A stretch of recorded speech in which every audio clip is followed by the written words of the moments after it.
मैं हमेशा से सुनती आ रही थी कि भारतीय राष्ट्रीय कांग्रेस राम विरोधी है, भारतीय राष्ट्रीय कांग्रेस हिंदू विरोधी है, सनातन विरोधी है, लेकिन मैं कभी इस बात पे विश्वास नहीं करती थी।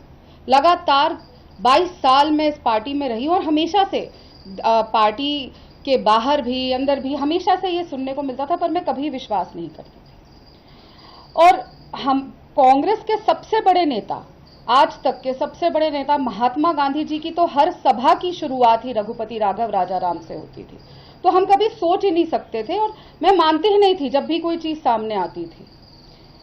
लेकिन मेरी आंखों से पर्दा उस दिन हटा, सच्चाई मेरी आंखों के सामने उस दिन आई जब मैं स्वयं रामलला के दर्शन करने गई। कुछ समय पहले मेरी नानी की मृत्यु हो गई और वो बहुत बड़ी राम भक्त थी। जब रामलला को टेंट में रखने का काम कांग्रेस ने किया था, उस समय वो दर्शन करके आई थी और उनकी आखिरी इच्छा थी कि वो राम जी के दर्शन करके आए। इसीलिए मेरी माँ ने बार बार कहा कि वो राम जी के दर्शन करके आना चाहती हैं, तो मैं उनको वहाँ लेकर गई, अयोध्या लेकर गई। अयोध्या में जाके हमने रामलला के दर्शन करे और बहुत, जब वहाँ से मैं वापस आई तो तन मन और हर तरीके से मैं राममय हो चुकी थी और इतना ज़्यादा एक अलग ऊर्जा मेरे अंदर आई। और मैं वापस आके सबसे पहला काम जो मेरे दिल से अंदर से आया, मैंने अपने घर के बाहर आके जय श्री राम का एक ध्वज लगा दिया। बस वो ध्वज लगाने की देरी थी कि आग लग गई। और उसी समय से हमारी पार्टी, मतलब जिस पार्टी में मैं पहले थी, कांग्रेस पार्टी ने मेरे से नफरत करनी शुरू कर दी।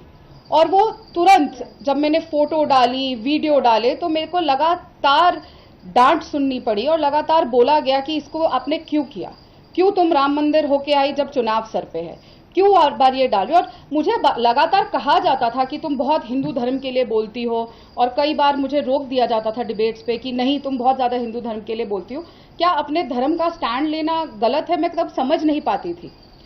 लेकिन जब मुझे डिबेट्स पे जाने से रोका गया, कम कर दी गई और टास्क जो दिए जाते थे वो कम कर दिए गए और लगातार हर मोड़ पे अपमानित करना शुरू कर दिया गया, तब मुझे समझ आने लगा कि क्या शायद कुछ गड़बड़ है। लेकिन मैं तब भी नहीं समझ पाई थी कि एक षड्यंत्र मेरे खिलाफ रचा जा रहा था, मेरे कैरेक्टर को लेकर और भी चीजों की एक षड्यंत्र रच के मुझे ऐसे अपमानित किया जाएगा।